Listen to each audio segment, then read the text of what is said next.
కూటమి అభ్యర్థి వేమిరెడ్డి ప్రశాంతి రెడ్డి 5,000 రూపాయలు డబ్బులు ఇస్తుందట. అందరూ తీసుకొని ఫ్యాన్ గుర్తుకు ఓటు వేయమని కోవూరు ఎమ్మెల్యే నల్లపరెడ్డి ప్రసన్నకుమార్ రెడ్డి అన్నారు. బుచ్చిరెడ్డిపాలెం మండలంలో పంచెడు గ్రామంలో ప్రజలు మొత్తం తిరుగుబాటు చేసి ఫ్యాన్ గుర్తుకు ఓటు వేయాలన్నారు. పంచెడు గ్రామంలో నన్ను మోసం చేసి సూట్ కేసులకు అమ్ముడుపోయిన సోరా శ్రీనివాసులు రెడ్డి అనే వ్యక్తిని నేను అస్సలు నమ్మనని, నా ఇంటి గడప కూడా తొక్కనివ్వనని, అతన్ని వదిలిపెట్టను, అతనికి బుద్ధి చెప్పి మీరందరూ ఫ్యాన్ గుర్తుకు ఓటు వేయాలని, అత్యధిక మెజార్టీతో నన్ను గెలిపించాలని ప్రజలను కోరారు. ఎంపీ అభ్యర్థిగా విజయసాయిరెడ్డిని, కోవూరు ఎమ్మెల్యే అభ్యర్థిగా నన్ను మీ 2 ఓట్లు వేసి అత్యధిక మెజార్టీతో గెలిపించాలని ప్రతి ఒక్కరికి శిరస్సు వంచి నమస్కారం చేసి అడుగుతున్నానని పిలుపునిచ్చారు. ఈ కార్యక్రమంలో పెద్ద ఎత్తున వైసీపీ కార్యకర్తలు, ప్రజలు పాల్గొన్నారు. నుంచి ఒక 2 విషయాలు చెప్తాను. ఈ గ్రామంలో ఒక నాయకుడు నా సొంత తమ్ముడు కన్నా ఎక్కువ చూసుకున్నాను. మీ అందరికీ తెలుసు. ప్రతి పని నా దగ్గర చేయించుకున్నాడు. ఎందుకు వెళ్ళిపోయినాడో నాకు తెలియదు. నా కష్టకాలంలో ఈ ఎలక్షన్స్లో అవతల కోటీశ్వర్లు వచ్చారు. నన్ను ఎందుకు వదిలి వెళ్ళిపోయినాడో నాకైతే తెలియదు. ఒకటైతే మీ అందరి ముందు ప్రమాణం చేసి చెప్తా ఉన్నా, గెలిచేది నేనే. విజయసాయి రెడ్డి గారు గెలుస్తున్నారు. అక్కడ ముఖ్యమంత్రిగా జగన్మోహన్ రెడ్డి గారు ప్రమాణ స్వీకారం చేయబోతున్నారు. మీ ముందు జొన్నవాడ కామాక్షమ్మ మీద ప్రమాణం చేసి చెప్తున్నా, ఇప్పుడు వెళ్ళిపోయిన వాళ్ళని ఎవరిని కూడా నా గడప దొక్కనివ్వను, నా దగ్గరకు రానివ్వను. చాలు. ఇంతకన్నా మోసము, ఇంతకన్నా అన్యాయము చేస్తారని నేను అనుకోలేదు. గొంతు కోసేసి వెళ్ళిపోయినారు. ఆ డబ్బు ఎన్ని రోజులు ఉంటుందో అక్కడ ప్రశాంతమ్మ దగ్గర? ఆమె ఇచ్చే డబ్బు వారం రోజులు ఉంటుందో 10 రోజులు ఉంటుందో? అయిపోయిన తర్వాత అది కాదు కావాల్సింది. నైతిక విలువలకు కట్టుబడి ఉండాలా, ఊర్లో తలెత్తుకొని తిరిగే విధంగా ఉండాలా, ప్రజలకు అందుబాటులో ఉండి మనం గౌరవం తెచ్చుకోవాలి. కానీ ఎట్లా పడితే ఉదయం ఒక పార్టీ, మధ్యాహ్నం ఒక పార్టీ, సాయంత్రం ఒక పార్టీ, రాత్రి ఒక పార్టీ. నేనేం తప్పు చేస్తే నన్ను వదిలి వెళ్ళిపోయినారో నాకైతే అర్థం కాల. పానిండమ్మా, చెత్త అంతా పోయింది, పురుగులు పట్టిన చెత్త అంతా వెళ్ళిపోయింది.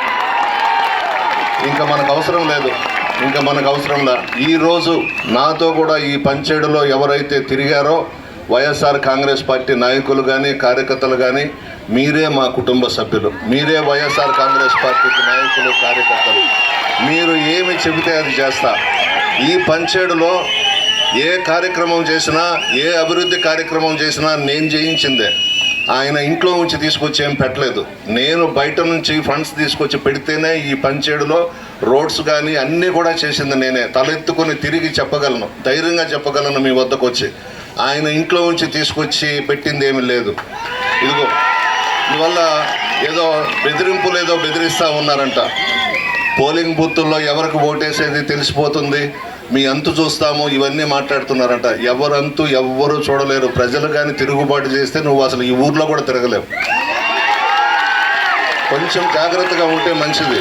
నీ రౌడీయిజము, నువ్వు మాట్లాడే మాటలు కరెక్ట్ కాదు. ప్రజలు కానీ తిరుగుబాటు చేస్తే నువ్వు అసలు పంచేళ్ళలో కాపురం కూడా ఉండలేవు.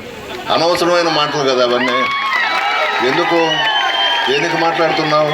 ఏంది? పోలింగ్ బూత్లో వాళ్ళు ఫ్యాన్కి వేసుకుంటారు. జగన్మోహన్ రెడ్డి గారి అభిమానులు, వాళ్ళకు స్వేచ్ఛ ఉంది, ఎవరికైనా వేసుకుంటారు. మీరెవరు దబాయించేదానికి? అవన్నీ అబద్ధాలమ్మా. మీరు ఓటు వేసేది కూడా ఎవరికి తెలియదు.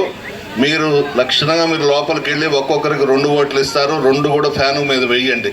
వాళ్ళు ఎవరు కూడా కనుక్కోలేరు. కనుక్కున్న భయం ఎందుకు మనకు? వాళ్ళని చూసి భయపడాల్సిన అవసరం ఏముంది? ఫ్యాన్ మంది, జగన్ మనోడు, మనం వేస్తున్నాం. వాళ్ళెవరు మనల్ని అడిగేదానికి? ఇవన్నీ కూడా పట్టించుకోబాకండి. నేను అడిగేది ఒకటే. నేను అడిగేది మిమ్మల్ని అందరినీ నా శిరస్సు వంచి మీకు పాదాలకు నమస్కారం చేసి అడుగుతున్నా, పంచేడుని వైఎస్ఆర్ కాంగ్రెస్ పార్టీ కంచుకోటగా మార్చండి.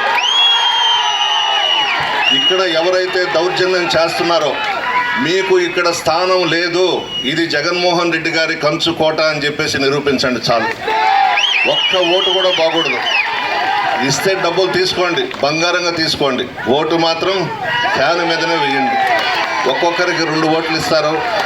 నన్ను విజయసాయి రెడ్డి గారిని ఆశీర్వదించాలని కోరుతూ సెలవు తీసుకుంటున్నాను. డబ్బులు బాగా ఉన్నాయమ్మా, బాగా తీసుకొస్తున్నారు. ఓటుకి 5,000 ఇస్తారంట. తీసుకొని ఓటు మాత్రం ఫ్యాన్ గుర్తుకేయండి. ఎవ్వరు కూడా వద్దనొద్దు. ఎవ్వరు కూడా వద్దనొద్దు. అదంతా అక్రమంగా సంపాదించిన డబ్బే, మన జగన్మోహన్ రెడ్డి గారిని అడ్డం పెట్టుకొని సంపాదించిన డబ్బే. ఎవ్వరు కూడా వద్దనొద్దు. మీ మనసుల్లో జగన్మోహన్ రెడ్డి గారు ఉన్నారు, మీ గుండెల్లో ఫ్యాన్ గుర్తుంది, మీ బిడ్డగా జగన్మోహన్ రెడ్డి గారిని ఆశీర్వదిస్తూ ఉన్నారు. ఇక